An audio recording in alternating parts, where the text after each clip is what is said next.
It was a star-studded launch in London tonight, even if the celebrities were fakes. Appropriate, perhaps, since some say Windows 95 is simply Microsoft catching up with the product developed by Apple in the mid-80s. But that hasn't stopped Microsoft becoming the giant of the computer world and Bill Gates the richest man in America. Welcome to the UK launch of Windows 95. The boyish figure on the big screen doesn't look like the sort of person to inspire fear, yet he does. I think some of the reasons some people fear Bill Gates and fear Microsoft is that he wants to develop, they say he wants to develop a way to take a little slice out of every electronic transaction you make in the future. Do you think there's a danger they're getting just too big for the industry? There's always that danger. The danger is that the position could be used at some point to stifle innovation. And that would be an awful thing for both the industry and the world as a whole.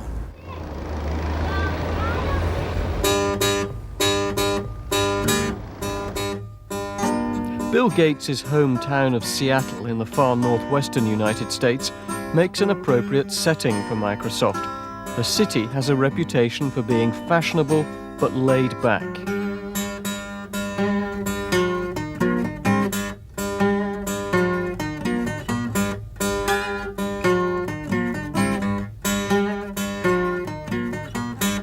It's an image Microsoft works hard, some might say too hard, to emulate.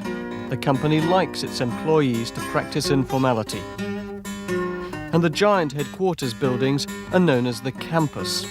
None of this changes the fact that this is a hugely successful, hard-headed business operation, and that Windows 95 is its most important project to date.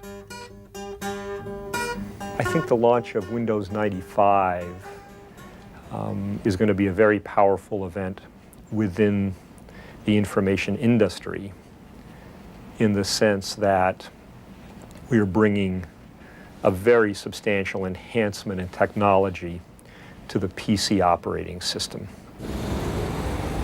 The launch of Windows 95 is the most expensive in the history of the computer industry, and it's also one of the most controversial.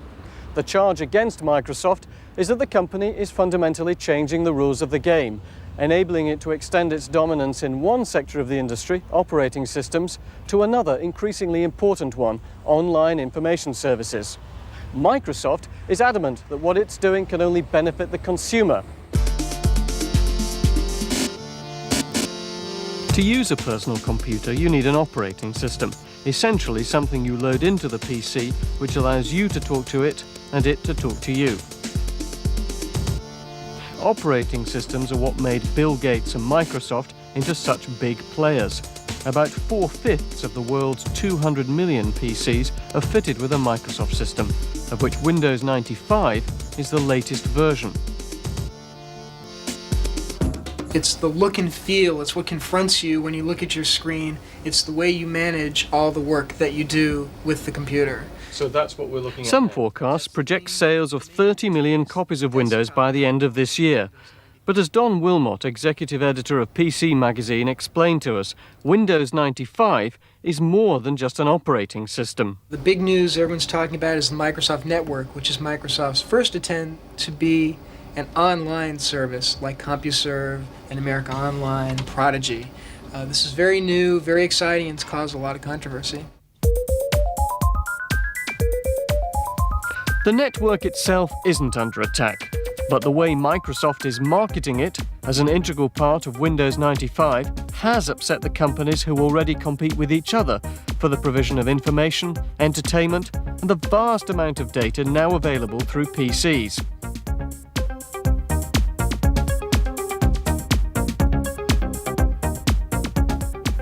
As one of the top 3 online services, Prodigy is one of those most concerned about Microsoft's tactics. The Prodigy newsroom at the company's headquarters in White Plains, New York, is just one of the many services available to the company's more than 1 million subscribers. Prodigy are furious that for the owners of Windows 95, the Microsoft network will be easier to access than theirs or the other online services. All we want is a level playing field. We have made that statement to Microsoft. We have made that statement to Justice. We do not worry about Microsoft network as a competing service because we think that we stack up very well against that network. What we are concerned about is the way that that is offered to the consumer and the way that Windows 95 systematically excludes the other competitors from playing on a level playing field. Pressure from Microsoft's competitors, allied with the Justice Department's own concerns, sparked off an investigation into possible breaches of America's tough antitrust laws designed to ensure fair competition. Only today, the US Attorney General, Janet Reno, confirmed that the investigation is continuing. You confuse the discussion when people talk in terms which don't make any sense to antitrust lawyers. When people talk about you need to have a level playing field, or this or that is an unfair advantage. All of that rhetoric is meaningless in the legal process until it is mapped to whether conduct complained about constitutes a violation of an antitrust statute. And we have never heard any theory that makes any sense to us as the basis for an investigation, let alone the bringing of a civil lawsuit against this company.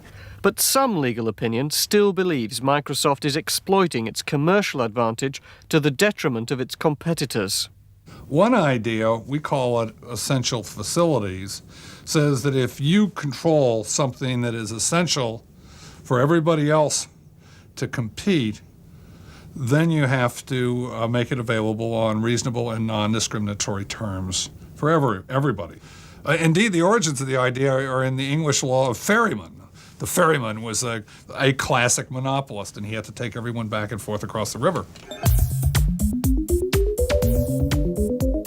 The row over the Microsoft network is only the latest in a series of run-ins Microsoft has had with the Justice Department. The authorities, like many in the industry, seem concerned by Microsoft's apparent desire to control every market they're in. That desire led to Microsoft's attempt to take over this company, Intuit, situated in the heartland of the computer industry, Palo Alto in California, and itself no stranger to large market share. The prize Intuit offered was Quicken. Right. What Quicken does is it helps you to organize all of your finances, your bank accounts, credit cards, investments, loans, any kind of financial activity that you have, Quicken can organize it for you.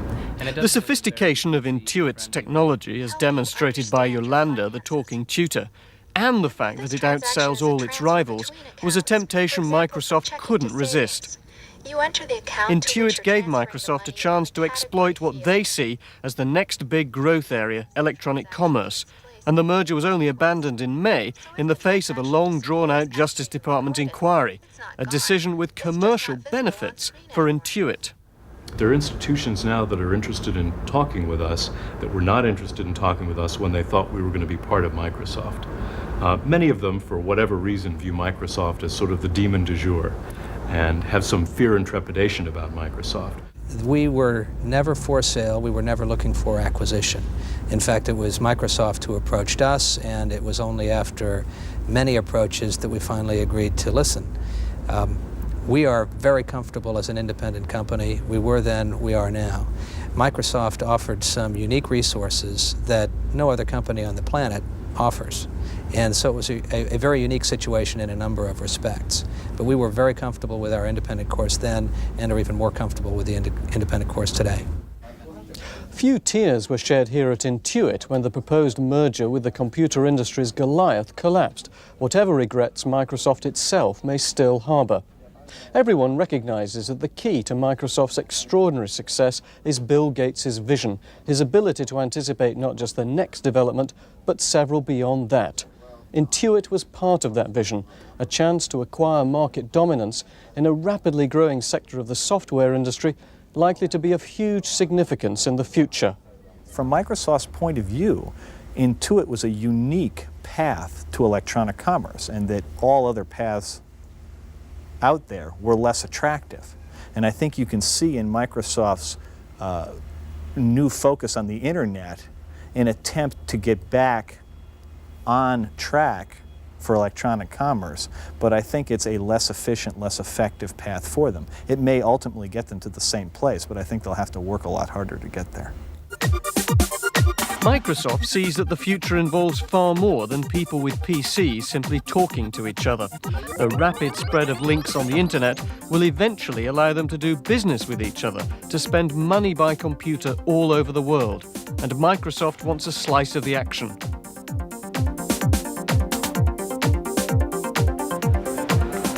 At the hub of the Seattle campus in the Microsoft canteen, it's impossible to miss the sense of excitement about the Windows launch.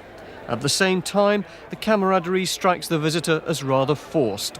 The people here know they're in an innovate or die industry. They may have missed a trick with Intuit, but they won't let the business of making money on the internet leave them behind. As you know from things that Bill Gates and others have recently said, this company is a believer in the value of internet, and we are increasing our investment in technology that will help users of our products use the facilities of the internet. At the end of the day, we hope that people will subscribe to MSN, and we hope people will license Microsoft Windows 95, and we hope that they will license others of our products. We license our products for a fee, you bet. Microsoft recognizes that the focus of attention in the computer industry is shifting. And I think they're working incredibly hard to position themselves for success in the new model, the communications-intensive model. I think Microsoft Network is merely one of several efforts that they have going in that regard. Getting the Rolling Stones to allow their music to be used in the ad launch tonight is the sign of a company at the peak of its powers. The challenge for Microsoft is to stay there. Windows 95 is only an operating system, and it's not where the future lies. With the race now on to exploit the internet, it may soon be Microsoft's turn to fear the competition.